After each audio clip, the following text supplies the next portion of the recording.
ಚರ್ಚೆಯನ್ನು ಮಾಡೋಣ. ನನ್ನ ಜೊತೆಗೆ ಅತಿಥಿಗಳಿದ್ದಾರೆ. ಮೊದಲಾಗಿ ಬಿಜೆಪಿಯಿಂದ ತೇಜಸ್ವಿನಿಗೌಡ ಮೇಡಮ್ ಇದ್ದಾರೆ, ವಿಧಾನ ಪರಿಷತ್ನ ಸದಸ್ಯ. ಮೇಡಮ್ ನಮಸ್ತೆ, ಕಾರ್ಯಕ್ರಮಕ್ಕೆ ಸ್ವಾಗತ. ಕಾಂಗ್ರೆಸ್ನಿಂದ ಅನಿಲ್ ಅವರಿದ್ದಾರೆ, ವಕ್ತಾರು. ನಮಸ್ತೆ, ಕಾರ್ಯಕ್ರಮಕ್ಕೆ ಸ್ವಾಗತ. ಜೆಡಿಎಸ್ನಿಂದ ವೀರಣ್ಣ ಅವರಿದ್ದಾರೆ, ವಕ್ತಾರು. ನಮಸ್ತೆ ಸರ್, ಕಾರ್ಯಕ್ರಮಕ್ಕೆ ಸ್ವಾಗತ. ಮಾನ್ಯ ಅನಿಲ್ ಅವರೇ, ಏನಾಗ್ತಾ ಇದೆ ಕಾಂಗ್ರೆಸ್ನಲ್ಲಿ? ಡೆವಲಪ್ಮೆಂಟ್ ಆಗ್ತಾ ಇದೆ ರಾಜ್ಯ. ಪಾರ್ಟಿ ಮೀಟಿಂಗ್ ಆಯ್ತು ಇವತ್ತು, ಬೋರ್ಡ್ಸ್ ಅಂಡ್ ಚೇರ್ ಕಾರ್ಪೊರೇಷನ್ಗಳಾಯ್ತು. ಸೊ ಅದೇ ಕಾಂಗ್ರೆಸ್ ಅಲ್ಲಿ ಹೇಳ್ತಾ ಇದ್ದೀನಿ ಸರ್. ಇವತ್ತು ಮೀಟಿಂಗ್ ಆಯ್ತು, ಬೋರ್ಡ್ ಚೇರ್ಮನ್ಗಳ ಬಗ್ಗೆ ಡಿಸ್ಕಷನ್ ಆಯ್ತು. ಈಗ ನಾವು ಲೋಕಸಭೆ ಯಾವ ರೀತಿ ಗೆಲ್ಬೇಕು ಅನ್ನೋದ್ರ ಬಗ್ಗೆ ಚರ್ಚೆ ಆಯ್ತು. ಬೆಳಗ್ಗೆಯಿಂದ ಅಲ್ಲೇ ಇದ್ದೆ ನಾನು ಸಹ, ಅಲ್ಲಿಂದಾನೆ ಡೈರೆಕ್ಟ್ ಆಗಿ ಎದ್ದು ಬರ್ತಿರೋದು ನಾನು. ಸೊ ಈ ಥರದ್ದು ಭಾಳಷ್ಟು ವಿಚಾರಗಳ ಬಗ್ಗೆ ಚರ್ಚೆ ಆಗಿದೆ ಪಾರ್ಟಿಯಲ್ಲಿ. ಇದು ಇವತ್ತು I think Prajavani headlines was that 3 DCMಗಳ ಚರ್ಚೆ ಇನ್ನಿಲ್ಲ ಅಂತೇಳಿ ಒಂದು ಬರೆದಿದ್ರು, if I am not wrong. So ತಾವು ಹೇಳ್ದಾಗೆ ಭಾಳಷ್ಟು ಮಾಧ್ಯಮಗಳಲ್ಲಿ ಬಂತು, ತಾವು ಸಹ ಅದ್ರ ಬಗ್ಗೆ ಮಾತಾಡಿದ್ರಿ, ನಾವು ಸಹ ಚಾನಲ್ಗಳಲ್ಲಿ ಅದ್ರ ಬಗ್ಗೆ ಡಿಬೇಟ್ ಮಾಡಿದ್ದೀವಿ. ಇದು ಒಂಥರ ಮುಗಿದೋದ ಅಧ್ಯಾಯ ಇದ್ದಂಗೆ, ಅದ್ರ ಬಗ್ಗೆ ಎಲ್ಲೂ ಚರ್ಚೆ ಆಗಿಲ್ಲ. ಆಮೇಲೆ ಸಿದ್ದರಾಮಯ್ಯ ಅವರೇ ಅವ್ರು ಇದರಿಂದನೇ ಹೇಳಿದ್ದಾರೆ, ಏನಂತೀರಿ, ಆಫೀಸಿಂದ ಹೇಳಿದ್ದಾರೆ, ಅವರು ಸಹ ಹೇಳಿದ್ದಾರೆ ಇದ್ರ ಬಗ್ಗೆ ಏನೂ ಚರ್ಚೆ ಇಲ್ಲ ಅಂತೇಳಿ. ಉಪಮುಖ್ಯಮಂತ್ರಿಗಳು ಸಹ ಹೇಳಿದ್ದಾರೆ. ಹೈಕಮಾಂಡು ಮುಖ್ಯಮಂತ್ರಿಗಳನ್ನ ಆಯ್ಕೆ ಮಾಡಾಗಿದೆ. ಇವತ್ತು ನಾನು ಅದ್ರ ಬಗ್ಗೆ ಮಾತಾಡೋಕೆ ಹೋಗೋದಿಲ್ಲ. ಇಲ್ಲಿ ಹೈಕಮಾಂಡ್ ಏನು ಡಿಸಿಷನ್ ತಗೋತದ ಆ ಡಿಸಿಷನ್ನ ನಾವು ಎಕ್ಸೆಪ್ಟ್ ಮಾಡ್ಕೊತೀವಿ ಅನ್ನೋ ಸಹ ಹೇಳಿದ್ದಾರೆ. ಅದರಲ್ಲಿ ಏನು ಮುಗಿದೋಗಿರೋ ಅಧ್ಯಾಯ ನಾವು ಕೂಡ ಮುಗಿಸ್ಬಿಟ್ಟಿದ್ವಿ, ಏನು ಮುಗಿದೋಗಿರೋ ಕತೆ ಅಂತ ಹೇಳಿ. ನಾವು ಮುಗಿಸಿದ್ರು ಕೂಡ ನಿಮ್ಮ ಮಂತ್ರಿಗಳು ಇಲ್ಲ ರಾಜಣ್ಣ ಅವ್ರು ಹೇಳಿದ್ದು, ನಾನು ಪ್ರಜಾವಾಣಿಯೊಳಗೆ ಓದಿದ್ದು, if I am not wrong, ನಾನು ಕೊಡ್ಬೋದು. ರಾಜಣ್ಣ ಅವ್ರ ಹೇಳಿಕೆಯನ್ನ ನಿಮಗೆ ತೋರಿಸಿದ್ನಲ್ಲ ನಾನು. ಯಾರು ವಿರೋಧ ಮಾಡ್ತಾ ಇಲ್ಲ, ಬೆಂಬಲ ಇದೆ ಅಂತ. ಅದು ಹಳೆ ಹೇಳಿಕೆ, ಇಲ್ಲ ಅಂತ ಹೇಳ್ತಾ ಇಲ್ಲ. ಆಮೇಲೆ ಅವ್ರ ಪಾಪ ಹೇಳ್ಕೋಬಹುದು, ನಾನು ಸಹ ಹೇಳ್ಬೋದು ಈ 3 ಜನ DCM ಬೇಕು ಅಂತೇಳಿ, ಇನ್ನೊಬ್ರು ಸಹ ಹೇಳ್ಬೋದು ಬೇಡ ಅಂತ. ಪ್ರಜಾಪ್ರಭುತ್ವದಲ್ಲಿ ಇಂಟರ್ನಲ್ ಡೆಮೋಕ್ರಸಿ ಇದೆ ಪಾರ್ಟಿಯಲ್ಲಿ. ಅವ್ರಿಗೆ ಅನಿಸುತ್ತೆ ಅದೊಂದು ಒಂದು 4 ಗೋಡೆಗಳ ಮಧ್ಯೆ ಇರಬೇಕು. ಬಟ್ ನಮಗೇನು ಅಂತಂದ್ರೆ ನಿಮಗೊಂದು ಸ್ವಲ್ಪ ನ್ಯೂಸ್ ಕೊಡ್ಬೇಕಲ್ಲ, ಇಲ್ಲ ಅಂತಂದ್ರೆ ನೀವು ತಾನೇ ನ್ಯೂಸ್ ಕೊಡಬೇಕು ಅಂತ ಕೊಡ್ತಿರೋ ಅಥವಾ ಸರ್ಕಾರದ ನ್ಯೂಸ್ ಫಾರ್ ಚಾನಲ್ ಈ ನ್ಯೂಸ್ ಆಗ್ಬೇಕಾ? ಅಲ್ಲಲ್ಲ, ನ್ಯೂಸ್ ಆಗ್ಬೇಕು ಅಂತೇನಿಲ್ಲ, ನ್ಯೂಸ್ ಅಂತ ಆಗ್ಬೇಕು ಅಂತೇನಿಲ್ಲ, ಆಗ್ಬೋದು ಆಗ್ತಾನೆ ಇರ್ಬೋದು. ಮಾಧ್ಯಮಗಳಲ್ಲಿ ಈ ಸುದ್ದಿ ಬರಬೇಕು ಅಂತ ನೀವು ಹೇಳೋದೇ ಆದ್ರೆ, ಮಾಧ್ಯಮಗಳಲ್ಲಿ ಬರಬೇಕಾಗಿರುವಂತ ಸುದ್ದಿಗಳೇನಿತ್ತು ಸರ್, ಅದೇನು ಆಗಬೇಕಾಗಿತ್ತು ಸರ್? ಈಗ ಸಚಿವರುಗಳ ಬಾಯಿಗಳಲ್ಲಿ ಏನು ಬರಬೇಕಾಗಿತ್ತು ಸರ್? ಈಗ ಆ ತರ ನಾವು ಚರ್ಚೆ ಮಾಡ್ಕೊಂಡು ಹೋಗ್ಬಿಟ್ರೆ 156 ಜನ ಪಾರ್ಲಿಮೆಂಟ್ ಮೆಂಬರ್ಸ್ ನ ಡಿಸ್ಮಿಸ್ ಮಾಡಿ ಸಸ್ಪೆಂಡ್ ಮಾಡಿದ್ರು. ಅದ್ರ ಬಗ್ಗೆ ಚರ್ಚೆ ಆಗಿಲ್ಲ. ಪಾಪ ಒಂದು ಹೆಣ್ಮಗಳು, ಎಸ್ಸಿ ಹೆಣ್ಮಗಳು ಸರ್ಕಾರದ ವಿರುದ್ಧ ಹೋರಾಟ ಮಾಡ್ತಾ ಇದ್ದಾರೆ, ಅದ್ರ ಬಗ್ಗೆ ಚರ್ಚೆ ಆಗ್ಬೇಕಾಗಿತ್ತು. ರೈತರು ಕೇಂದ್ರ ಸರ್ಕಾರದ ವಿರುದ್ಧ ಗಲಾಟೆ ಮಾಡ್ತಾ ಇದ್ದಾರೆ, ಅದ್ರ ಬಗ್ಗೆ ಚರ್ಚೆ ಆಗ್ಬೇಕಾಗಿತ್ತು. CGI ಏನಂತೀರಿ, ಸುಪ್ರೀಂ ಕೋರ್ಟ್ ನಲ್ಲಿ ಇರುವಂತ ಇಂಪಾರ್ಟೆಂಟ್ ಆಗಿರುವಂತ ಎಲ್ಲ ಜಡ್ಜ್ಗಳು ಕೂತ್ಕೊಂಡು ಮಾಧ್ಯಮದ ಮುಂದೆ ಅಂಗಲಾಚಿದ್ರು. ಇವತ್ತಿಗೂ ಸಹ ಅದ್ರ ಬಗ್ಗೆ ಎಷ್ಟು ಚರ್ಚೆ ಆಗಿದೆ. ಸೊ ಈ ಚರ್ಚೆ ಆಗ್ಬೇಕಾಗಿರೋದು ಮಾಧ್ಯಮಗಳು ಮಾಡ್ಬೇಕಾಗಿರೋದು ಮಾಡಿದ್ರೆ ಇದ್ರ ಬಗ್ಗೆ ಚರ್ಚೆನೇ ರಾಜಣ್ಣ ಅವ್ರು ಹೇಳಿದ್ದು ಯಾವಾಗ? ರಾಜಣ್ಣ ಅವ್ರು ಯಾವಾಗ ಹೇಳಿದ್ದು? ಇವತ್ತು ನಾನು ಅದನ್ನೇ ಹೇಳ್ತಾ ಇರೋದು. ಪ್ರಜಾವಾಣಿಯಲ್ಲಿ ಮುಕ್ಪುಟದಲ್ಲಿ ಇವತ್ತು ರಾಜಣ್ಣ ಅವರು ಹೇಳಿದ್ದಾರೆ. ನಾನು ತುಂಬಾ ಪೇಷನ್ಸ್ ಇಂದ ಕೇಳ್ಕೊಂಡೆ. ಪ್ಲೀಸ್ ಹೇಳಿ. ಸಚಿವರು ಚರ್ಚೆ ಮಾಡಬೇಕಾಗಿರುವಂತ ವಿಚಾರ, 223 ತಾಲೂಕುಗಳಲ್ಲಿ ಬರ ಬಂದಿದೆ, ಅದಕ್ಕೆ ಎಷ್ಟು ದುಡ್ಡು ಕೊಟ್ರಿ ಮುಖ್ಯಮಂತ್ರಿಗಳೇ ಕರೆಕ್ಟ್ ಕೇಳಬೇಕಾಗಿತ್ತು. ರೈತರ ಆತ್ಮಹತ್ಯೆ ಮಾಡ್ಕೊಳ್ತಾ ಇದ್ದಾರೆ, ಅವರ ಪರಿಸ್ಥಿತಿ ಏನಾಯ್ತು ಅಂತ ಕೇಳಬೇಕಾಗಿತ್ತು ಸಚಿವರು. ಅಲ್ಲಿ ಕುತ್ಕೊಂಡು ಒಬ್ಬ ಸಚಿವರು ಹೇಳ್ತಾ ಇದ್ರು ಪರಿಹಾರಕ್ಕೋಸ್ಕರ ರೈತರ ಆತ್ಮಹತ್ಯೆ ಮಾಡ್ಕೊಳ್ತಾರೆ, ಅವ್ರನ್ನ ಕಿತ್ತೋಗಿರಿ ಅಂತ ಹೇಳಬೇಕಾಗಿತ್ತು ಸಚಿವರು. ಕರೆಕ್ಟಾ? ಹೇಳಬೇಕಾಗಿತ್ತು ಇದೆಲ್ಲ. ಸರ್ ಆಯ್ತಲ್ಲ ಸರ್.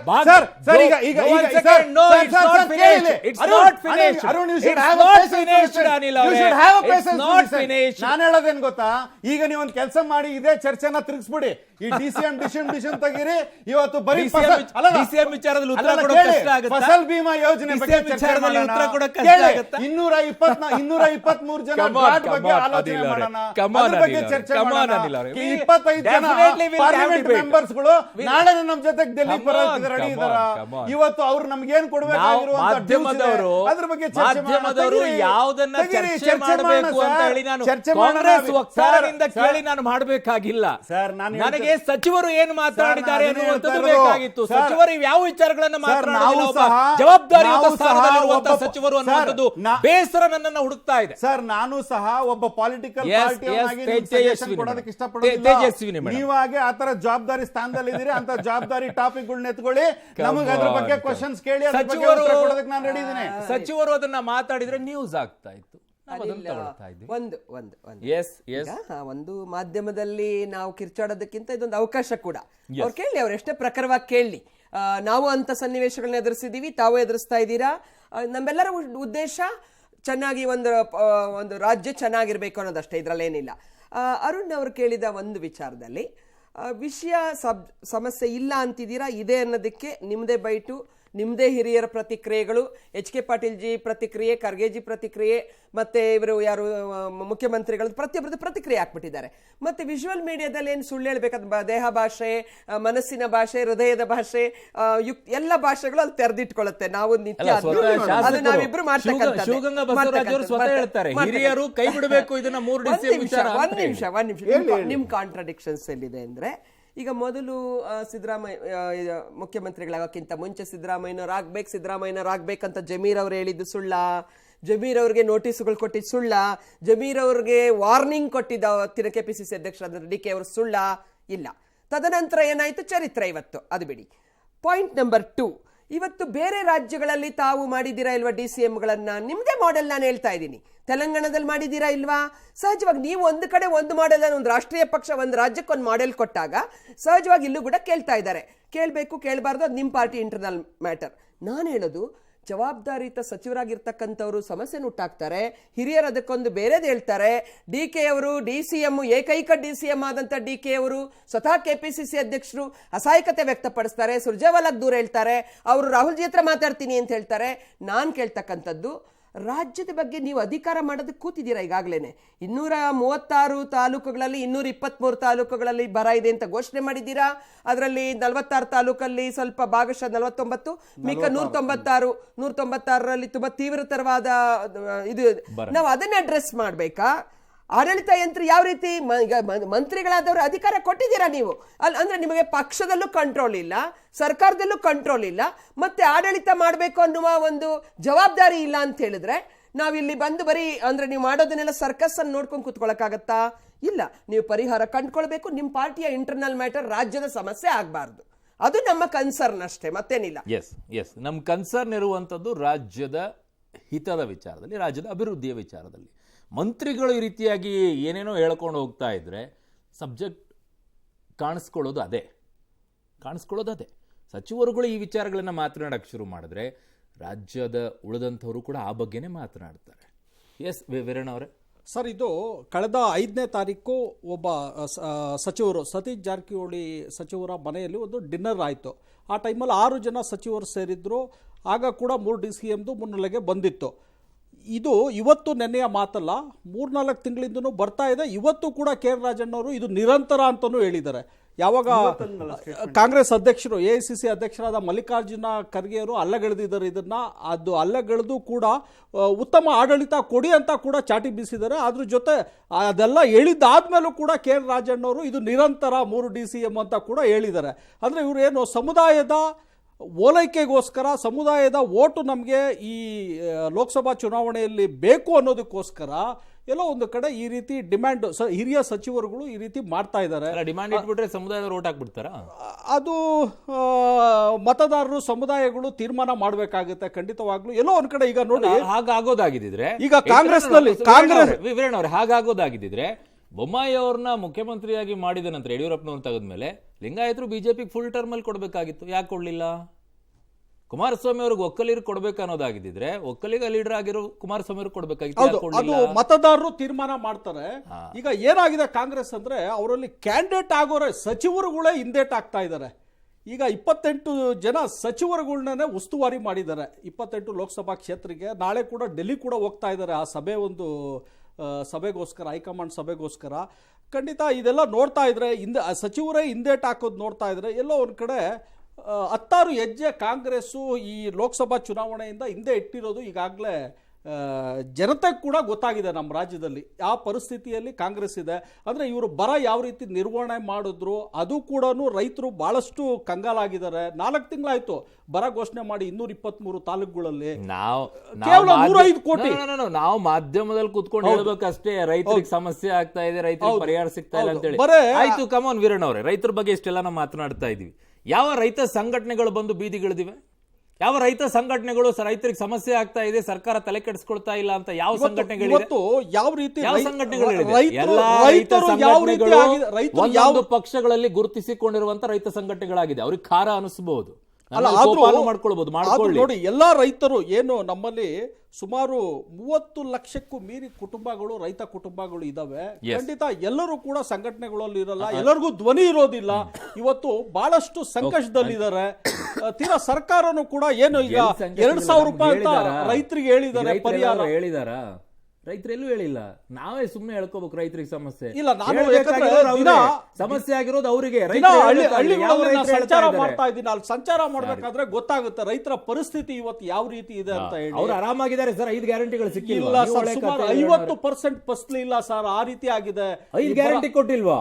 ಗ್ಯಾರಂಟಿ ಇವತ್ತು ನೋಡಿ, ಅದೊಂದು ಉದಾಹರಣೆ ಹೇಳ್ತೀನಿ ಅಲ್ವಾ. 2 ಕೋಟಿ ಸರ್, 2 ಕೋಟಿ 60 ಲಕ್ಷ ಜನ ಮಹಿಳೆಯರು ಇದ್ದಾರೆ ಇವತ್ತು. ಅದರಲ್ಲಿ ಇವರು ಎಷ್ಟು ಜನಕ್ಕೆ ಗೃಹಲಕ್ಷ್ಮಿ ಕೊಡ್ತಾ ಇದ್ದಾರೆ? ಕೇವಲ 1,05,00,000 ಜನಕ್ಕೆ ಮಾತ್ರ ಕೊಡ್ತಾ ಇದ್ದಾರೆ. ಮಕ್ಕಳು ಬಂದು ನಿಂತ್ಕೊಂಡು ಹೇಳಿದ್ರು ನಿಮಗೆ?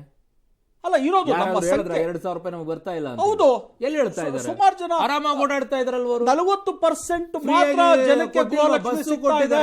60% 18 ವರ್ಷದ ಯಾವ ಹೆಣ್ಣು ಮಕ್ಕಳು ಎಲ್ಲೂ ಆಕ್ರೋಶ ಹೊರ ಹಾಕಿಲ್ಲ, ಯಾವ ರೈತರು ಎಲ್ಲೂ ಆಕ್ರೋಶ ಹೊರ ಹಾಕಿಲ್ಲ. ಇವತ್ತು ನಾವೇ ಸುಮ್ಮನೆ ಇಲ್ಲಿ ಕೂತ್ಕೊಂಡು ಹೇಳ್ಬೇಕು. ಅಭಿವೃದ್ಧಿ ಯಾವ ಅಂತ ನೋಡಿ, ಅಭಿವೃದ್ಧಿನೇ ಆಗ್ತಾ ಇಲ್ಲ. ಸರ್, ನೀವು ಕೊಟ್ಟಿರುವಂತ 5 ಗ್ಯಾರಂಟಿಗಳಿಂದ ರಾಜ್ಯದ ಜನ ಅತ್ಯಂತ ನೆಮ್ಮದಿಯಾಗಿ ಸುಖವಾಗಿದ್ದಾರೆ. ಸರ್, ಈಗ ನಾವು 4 ಲಕ್ಷ ರೂಪಾಯಿ ಟ್ಯಾಕ್ಸ್ ರೂಪದಲ್ಲಿ ಕೇಂದ್ರ ಸರ್ಕಾರ ಕೊಡ್ತೀವಿ ಸರ್. 4 lakh crore, 4 ಲಕ್ಷ ಕೋಟಿ. ನಮಗೆ ಬರೋದು ಎಷ್ಟಿದೆ ಗೊತ್ತಿದೆ ಸರ್ ತಮಗೆ? 52,000 ಕೋಟಿ, 52,000 crore. ಒಂದು ನಿಮಿಷ ಸರ್,